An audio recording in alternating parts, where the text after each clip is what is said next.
नमस्कार, समाचार फर्स्ट में आपका स्वागत। मैं इस वक्त हूं राजभवन में और हमारे साथ हैं महामहिम राज्यपाल बंडारू दत्तात्रेय जी। दत्तात्रेय जी, आपका बहुत बहुत स्वागत है समाचार फर्स्ट में। सर, कोरोना जैसी वैश्विक बीमारी में राजभवन जो है किस तरह से कार्य कर रहा है? राजभवन के कर्मचारी जो है मेरे साथ जो भी नियम पालन करने का जो आदेश दिया गया है राज्य सरकार या केंद्र सरकार, उसको पालन कर रहे हैं।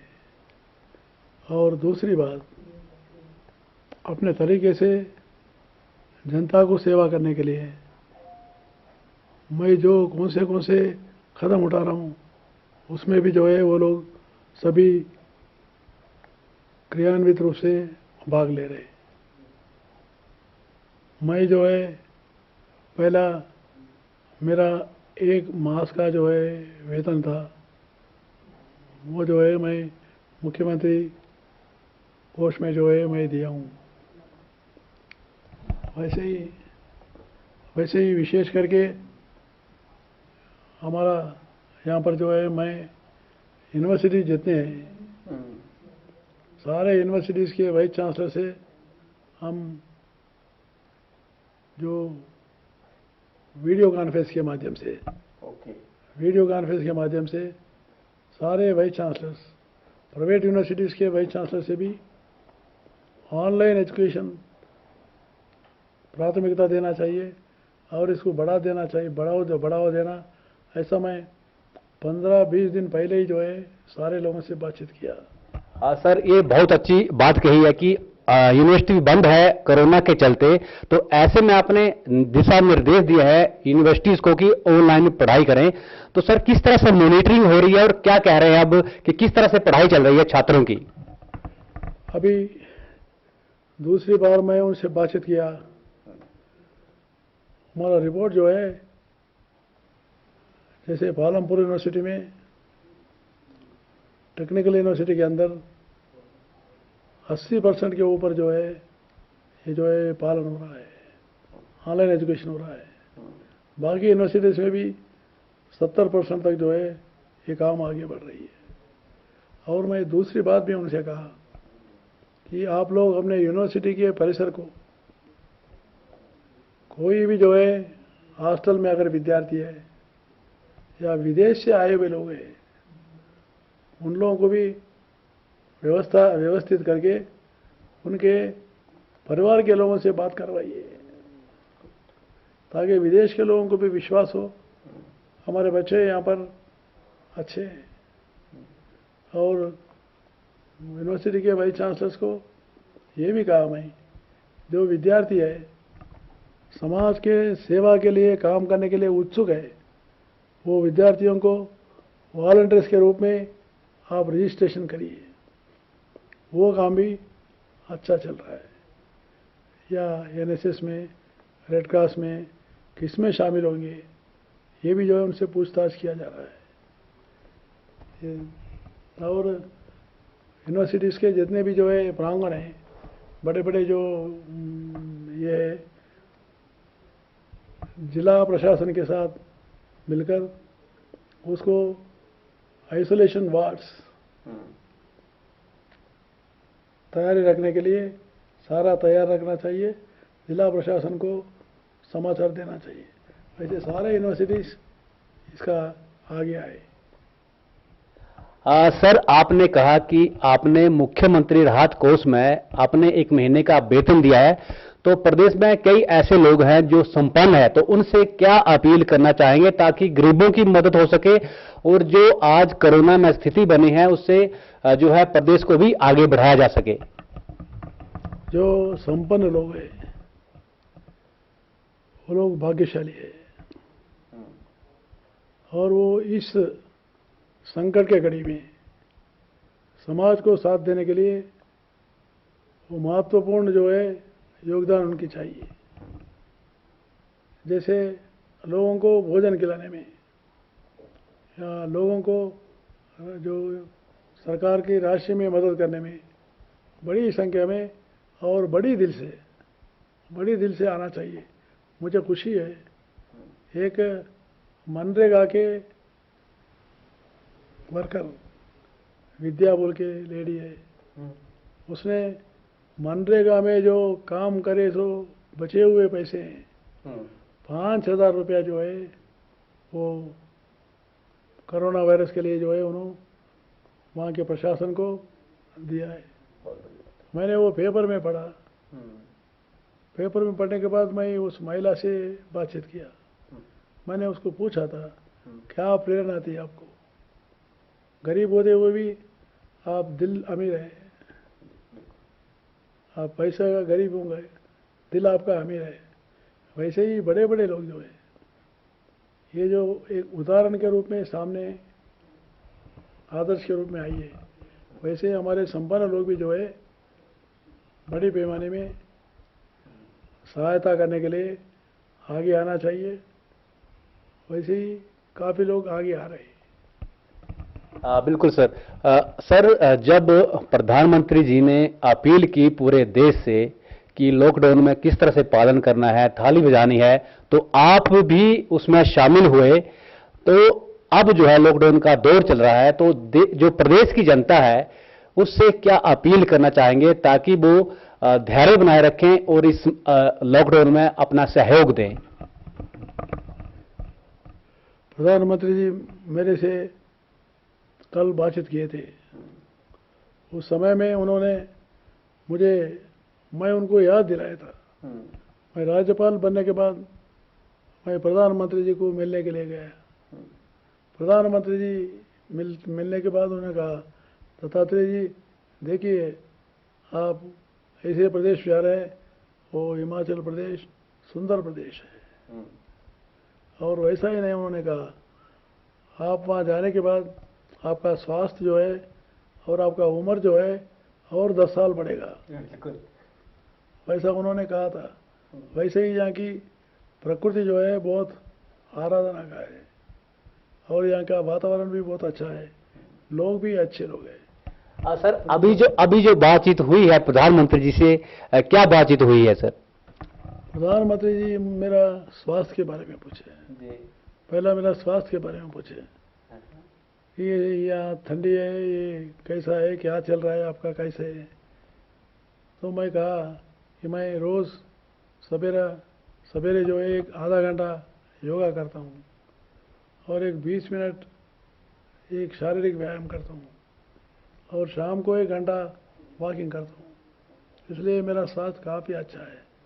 तो उन्होंने खुशी से जो बताया, मैंने जब उनको ये रेफरेंस दिया था कि आप ऐसे मुझे बताए थे 10 साल उम्र बढ़ेगा ऐसा बताए थे, वो आज मुझे दिख रही है ऐसा कहा। उन्हें हंसते हुए कहा गया वो ठीक है ऐसा कहा उन्होंने। वैसा जो है प्रधानमंत्री जी मेरे स्वास्थ्य के बारे में और हिमाचल प्रदेश में कैसा है और तेलंगाना में कैसा है, ये दो के बारे में क्या क्या चल रहा है कैसे पूछा। मैं उनको सारा विषय अवगत किया है और हिमाचल प्रदेश में मेरा विश्वास है कोरोना के ऊपर विजय प्राप्त करेंगे। सर, आप लगातार सरकार के साथ और जो अफसर हैं, प्रशासन है, उनसे संपर्क बनाए हुए हैं, उनसे बातचीत कर रहे हैं। सर, किस तरह के दिशा निर्देश हैं और किस तरह की बातचीत कर रहे हैं ताकि जो कोरोना से निपटा जा सके? पहली बार मुख्यमंत्री मेरे निवास पे आकर उन्होंने सारे विषय को जो है सरकार के जो निर्णयों को मुझे बताया गया। बाद में हर हफ्ता हर वीक जो है चीफ सेक्रेटरी और 1-2 मुख्य अधिकारी लोग वो आके जो है एक रिव्यू जैसा सारा सरकार का जो काम चल रहा है वो मुझे बताते रहते हैं। मैं उनको कुछ सलाह देते रहता हूँ। समाचार पत्र में जो आता है उसके आधार पर या समाचार मुझे जो प्राप्त होता है मेरे अनुभव के दृष्टि से भी मैंने जो है ज़्यादा विषय उनको बताता हूँ। जैसे अभी मैंने उनको पहले ही बताया था, फर्स्ट मीटिंग में मैं बताया था कि ये कोरोना में जो है सबसे ज़्यादा पहले जो है ट्रेसिंग, बाद में जो है इसको टेस्टिंग बाद में जो है ट्रीटिंग, 3T बताया हमें। अब इस सरकार जो है ट्रेसिंग करने में जो एक्टिव केसेस फाइंड आउट करने में ये सरकार अच्छी विजय प्राप्त किया है। प्रधानमंत्री जी भी मुख्यमंत्री जी को बधाई दिए, हिमाचल प्रदेश को बधाई दिए कि देश में एक्टिव केसेस को फाइंडिंग करने वाली जो तरीका है हिमाचल प्रदेश अच्छा कर रही है। उन्होंने सराहना किया। सारे राज्यों को इसको आगे बढ़ाने के लिए उनको बताया भी गया। दूसरी बात जो है, मैं पहले बार कहा, सबको जो है घर पे सामान मिलना चाहिए, रेशन मिलना चाहिए, जिसमें डोर डिलीवरी बोलते हैं। इसको आप लोग बढ़ाइए, वॉलंटियर्स को इसमें बढ़ाइए, ग्राम पंचायत को इसमें शामिल कीजिए। वैसी बात मैंने उनको बताया, वो लोग काफ़ी अच्छे आगे आए। बाद में जो है मैं किसानों के बारे में सब मीटिंग लिया। किसानों को दाम मिलना चाहिए और मंडी का व्यवस्था अच्छा होना चाहिए। दो बातों के ऊपर सारे उन्होंने एसडीएम्स को, डीएम्स को, सारे लोगों को जो है सारे एक अच्छी तरीके से उनसे जो वो लोग अभी उसको काम किया है। मैं जो है विशेष करके जो असंगठित मजदूर है, वो बाहर से आए हुए लोग हैं, जैसे राजस्थान से आए हुए, जैसे कश्मीर से आए हुए, जैसे झारखंड से आए हुए, उत्तर प्रदेश से आए हुए, बिहार से आए हुए लोग हैं। उन लोगों को यहाँ पर रेशन नहीं मिलती, वो कार्ड होल्डर्स नहीं है। तो इसलिए मैं सरकार को सूचना दिया हूँ, इनको भी जो है राशन दीजिए और इनको भी जो है देखभाल कीजिए। उनका भी जो है ज़रूरत पड़े तो उनको निवास भी जो है उनको कैंप से जो है करवाइए। वो काम भी जो है अच्छा ही सरकार किया है। मेरे ध्यान में जो कुल्लू में आया था, शिमला में आया था, और हम राजभवन से ही डायरेक्ट डीएम से बात करके उनको पूरा सहायता दिलवाया। तो वैसे जो है सरकार से असंगठित मजदूर, किसान, ऐसे विद्यार्थी लोगों के बारे में भी मैं जो है विशेष करके बड्डे के जो इंडस्ट्रिस्ट हैं उन लोगों से भी कल वीडियो कॉन्फ्रेंस हुआ। उनको भी मैंने कहा मजदूरों को देखभाल करना चाहिए। मजदूरों की किसी को मजदूरी नहीं मिले ऐसा नहीं रहना चाहिए। मजदूर से नहीं निकालना चाहिए। हाँ सर, आप कह रहे हैं कि आपको विभिन्न जिलों से फोन आ रहे हैं मदद के लिए। किस तरह के फोन आए सर, और किस तरह से मदद करने की उनको जो है आश्वासन दिया गया है? तो मुझे फोन कॉल आए तो हमारा सेक्रेटरी जो है मुझे बताते हैं। बताने के बाद जो है मैं सरकार को तुरंत समाचार देता हूँ। सरकार की तरफ से डीएम जो है, जैसे कुल्लू में मुझे समाचार मिला, इमीडिएटली कुल्लू डीएम से बातचीत किए गए। अब उन लोगों को पहले जो है 3 दिन का 2 दिन का राशन दिया गया, बाद में जो है उनको 1 महीने का राशन दिया गया। ऐसा जो है तुरंत कुल्लू में और शिमला में वैसी चीज़ें हम किया गया। सर, अंत में इस बीमारी के बीच प्रदेश के लोगों से क्या अपील करना चाहेंगे?